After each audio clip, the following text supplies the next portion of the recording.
Everybody ready to go? Good afternoon. It's with deep sadness that the Monmouth County Prosecutor's Office and our law enforcement agency partners announced that Stephanie Parze's remains were recovered yesterday near Route 9 in Old Bridge, New Jersey, as confirmed earlier this morning by the Middlesex County Medical Examiner's Office. Stephanie had been reported missing since October 31st, 2019. She was last seen on the evening prior, October 30th, by her family members at around 10:15 p.m. On the evening of October 30th, she had returned to her grandmother's house where she had been living, and the following day, on October 31st, Stephanie did not show up for work at her babysitting job.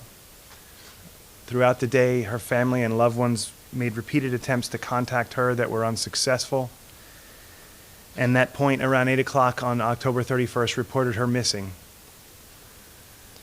With the assistance of the Freehold Township Police Department, our agency immediately launched essentially what worked out to be two criminal investigations.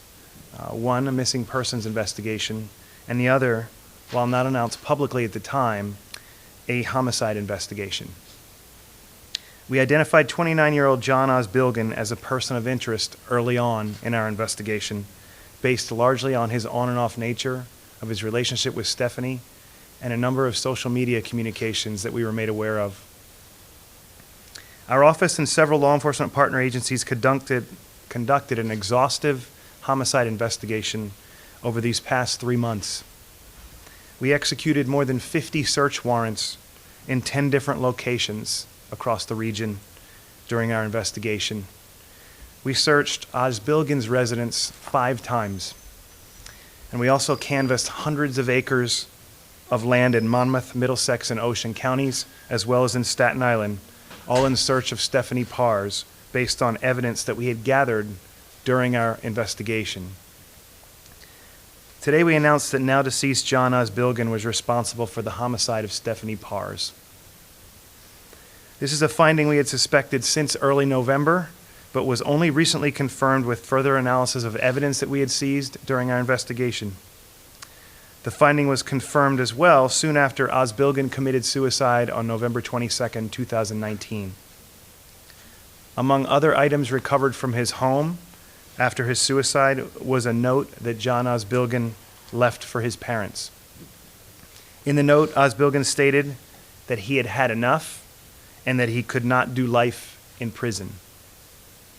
He also admitted that while what his parents would hear in the news was true, except for charges of child pornography that were filed by our office on November 9th, 2019.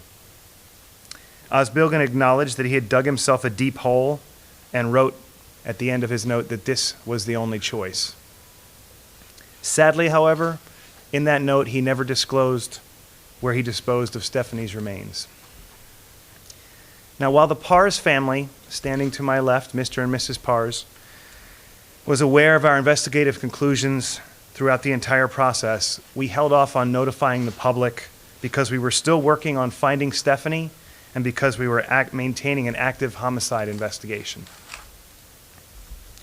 I'm sure the question that comes to many of your minds is, how was Stephanie killed? That remains to be confirmed by the Middlesex County Medical Examiner's Office. Cause and manner of death are sometimes difficult to determine without having remains, but thankfully that changed yesterday with the discovery and, of course, this morning's news. I think the most important development to focus on is that Stephanie was found. Of course, all of us hoped and prayed that we would find her alive, even against the odds and the evidence in this case. But today, we sincerely hope and pray that the Parze family can have some level of closure and lay their daughter to rest in peace. I'm joined today by Stephanie's parents, who I mentioned earlier. It's Ed and Charlene Parze. They have been the picture of grace throughout the most difficult time that any person, much less parent, can imagine under these terrible circumstances. And I'd like to invite Mr. Parze up to say a few words.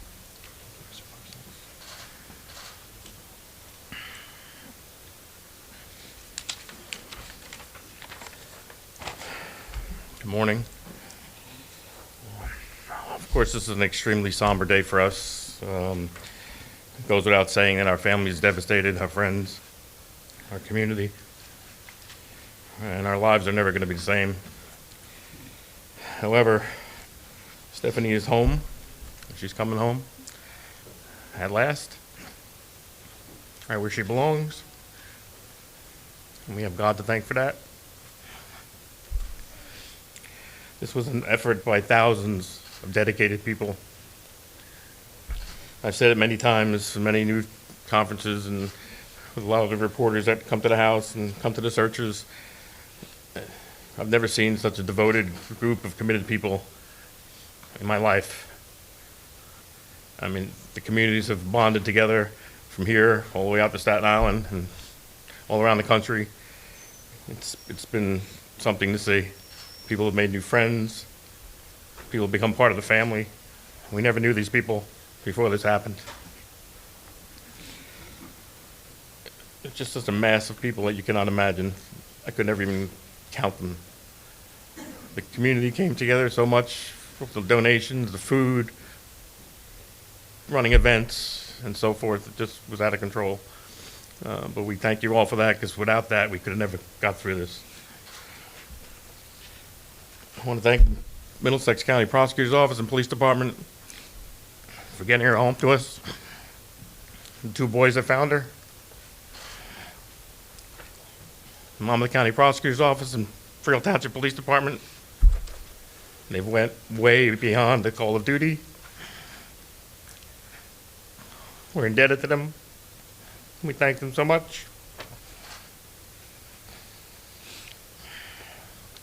Of course, we have to thank all of Steph's angels. A phrase we came up with, because there were so many of them. Only heaven could have brought them down.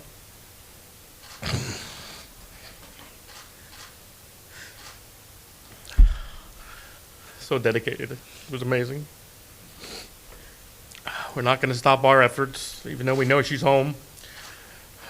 Eventually, in the upcoming weeks, we're going to start a Stephanie Parze Foundation, bring awareness to battered women and missing people.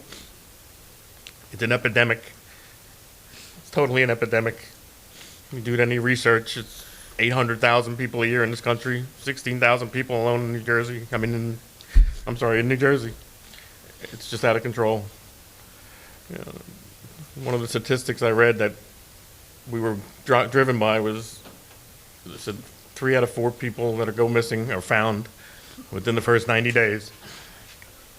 87 days. We found her. We can never thank you enough. Our inner circle, people that are closest to us, Paul and Steve and everybody else who knows who they are. We love you guys. We thank you so much.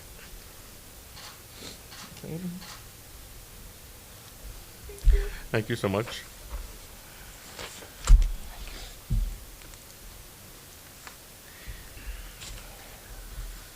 As pointed out by Mr. Parze, the scale of these investigations are never accomplished alone. And on behalf of our entire office and the entire law enforcement community in Monmouth County, I want to thank the following agencies for their outstanding support in this case. Freehold Township Police Department, represented today by Chief Ernie Schriefer, who stands with us today. Thank you, Chief.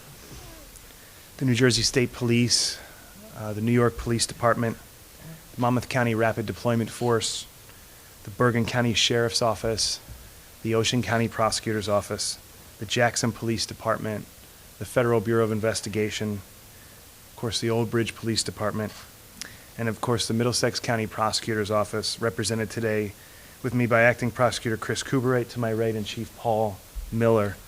Chris, I want to give you a special thanks to you and your team for keeping us apprised minute by minute as this discovery occurred yesterday afternoon.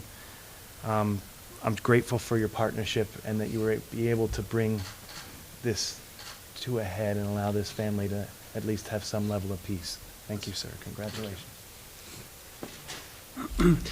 Good afternoon. As Prosecutor Gramiccioni indicated, my name is Christopher Kubright. I'm the acting prosecutor of Middlesex County.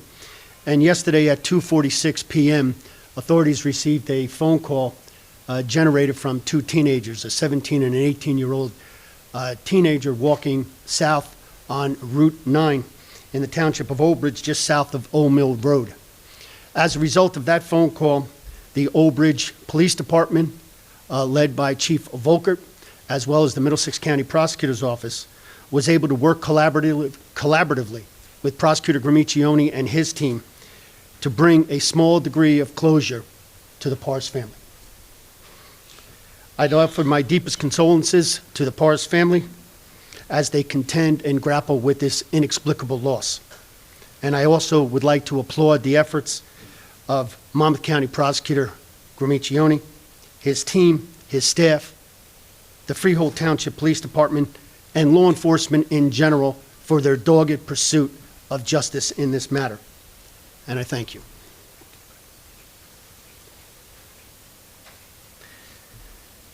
Now, today we've assigned criminal responsibility to John Osbilgan for Stephanie's death, but our investigation does still continue to wrap up some loose ends that sprung from this matter. I won't have any further comment about that, but it's important that what I say should not be read to believe that we believe there are other conspirators that might be responsible for Stephanie's death. That guilt belongs to John Osbilgan and John Osbilgan alone. I'll close with 2 points. First, I would like to thank particularly the members of the communities across Monmouth County, especially in Freehold, the citizens and friends and loved ones and family members of the Parze family who so tirelessly, on so many occasions, worked to try to find where Stephanie was over these past 3 months. They were kind enough to coordinate their efforts with the prosecutor's office. They, like us, had searched hundreds of acres of areas trying to find Stephanie. And as Mr. Parze says, we bring her home today. She will be getting brought home very soon. The other thing I'd like to say is I would ask members of the media to please have some courtesy and respect for the Parze family under these terrible circumstances. Give them an opportunity to breathe, to lay their lovely daughter to rest. And with that, I'll do my best to answer any questions that you might have. Brian, good morning, or good afternoon. Chris, as far as the issue that Ed brought of the foundation, battered women, who boyfriends, spouses, whatever the case may be, how serious of a problem do you consider this to be in New Jersey, not just Monmouth County? Well, I don't think it's prudent for me to speak about New Jersey. My jurisdiction lies in Monmouth County. Let's use this investigation as an example. The target, who is dead, Osbilgan, we know that he was charged with 3 domestic violence incidents, one of which obviously involves Stephanie. We know from our investigation that there was a history of domestic violence. So when you consider that and then you think about the number of relationships and citizens across the county and Monmouth, do we have an epidemic or a problem? I wouldn't go that far, but this happens, and there's no room for that. We in the Monmouth County law enforcement don't tolerate this. And it's important for anybody who's being victimized in this fashion to know that you have a friend and an ally in this office, in your local police departments. If you're not comfortable with that, there are a number of advocacy agencies that we work with, like 180 Turning Lives Around, which we have a co-located presence at the courthouse that we support in Monmouth County. There are ways for you to be heard. There are places for you to go. There are steps that we can take to protect your confidentiality and to ensure that there's no retribution. The only way we can police conduct like this is for you to confide in someone in Monmouth to help you get out of that terrible situation you're in. I don't think I can go any further in kind to assess that. Obviously, the nature of domestic relationships, a lot happens behind closed doors. A lot is driven by relationships. But suffice it to say, we're on it. We pay attention to it. Can I Yeah. follow up on that? Sure. There were 3 domestic violence complaints filed against him. Is there anything more that law enforcement can do in a situation like that? What holds you back from keeping this guy locked up or away from people or whatever? Well, the target's actually obviously dead, Brian, so that's a tough question under a specific circumstance. What holds us back is kind of what I'm saying now. I need people who are victimized, we just want them to let us know. Take steps to help yourselves, whether it's through law enforcement or these different advocacy groups. to get you out of that cycle of abuse. And in terms of confinement or detention, when it comes to charges, every case is different. I mean, everything is assessed on a case-by-case basis. But the judiciary, the courts across this state and Monmouth County, they're aware of this issue, and we pay close attention to it. And I think everybody in public service agrees there's no place for this type of conduct. Maybe this case, maybe the visibility, thanks to you all and the media and the public that it brings, maybe that'll, if it's one or more, or a handful of victims that say no more and come forward, that's a legacy that I think Stephanie and your family should and would be proud of.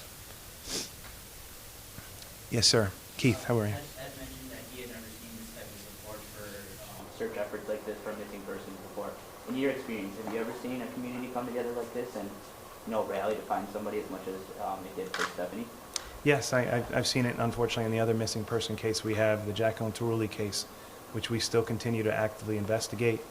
I've seen similar action, call to action from members in the community and friends and family of that family. So, I mean, I just don't believe that that's an unusual scenario. I'm proud to be the prosecutor here and the chief law enforcement officer in Monmouth. And one of the things that I think is a true testament to the duty and the oath we all take is to never giving up. And that's a mantra here. You see with the solving of a 25-year-old cold case just a week ago, or some of the other cold cases we have. I can't guarantee results, but I can guarantee that people on my team and people in the Monmouth County law enforcement community are going to continue to fight and not give up. Yes, ma'am. Any more details about what the circumstances that brought those two teams in the area when Stephanie was found yesterday? And was this an area that was searched before, or maybe That was an area that was searched before, but to that question, I'm going to turn it over to Prosecutor Kubright, since it's in his jurisdiction. He's probably better versed to answer that. As has been indicated, it is an ongoing investigation. There are detectives and forensic teams still on location. So as far as the detail, we're going to be keeping that limited at this particular time. But the 17 and 18-year-old teenager were walking southbound Route 9 and observed Stephanie's remains from the side of the road. How far, can you say how far in they were, under bushes? Next to At this point in time, we'd rather not disclose that information since it is ongoing. Can you describe what that area is like? Is it swampy? Is it wooded? What's it like? At this point in time, it's the side of the road on Route 9. As far as swamps or wooded, it is a wooded area, but much more than that, I'm not inclined to provide. Where she was found, you can describe it as a wooded area. Yes. Chris, at what point in time did you conclude that John S. Bogan was responsible for the homicide? And if he hadn't taken his own life, when do you imagine charges might have been filed in this case? Well, it's very difficult to speculate. It's a fair question.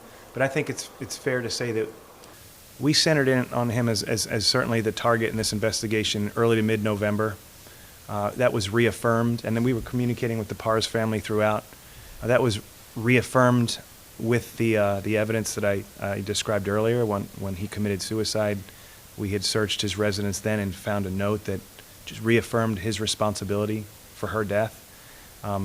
But it's obviously very difficult to investigate and prosecute a homicide investigation without recovering remains. We've had success in the past, but every case is different.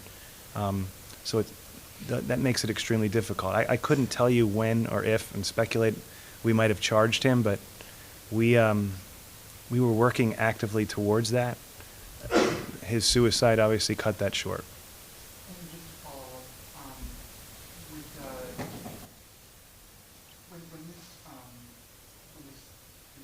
up, was he already, were you moving towards charges at that point? It's very difficult for me to answer that. I mean, he was clearly a target of our investigation. We had accumulated a great deal of evidence to indicate that he was responsible for her killing. We were waiting for certain evidence to come through. Forensic examinations take a little while. We were waiting to de-encrypt cell phones that were seized as part of that investigation, which has been extremely, extremely challenging. because of the privacy protections that have recently been put in place on some of these late model phones. So I can't begin to speculate, but it's just not prudent based on where we are now. Yes, sir. Hey. Would you say the note was the main piece of evidence, or was anything else uncovered during those warrants when they were executed? Well, I'm not going to get into detail on the other evidence that we gathered to point towards him, but I can tell you this, that we had concluded and confirmed that he was responsible for her killing before we found the note after his suicide. That essentially reaffirmed it for us. Yes, ma'am.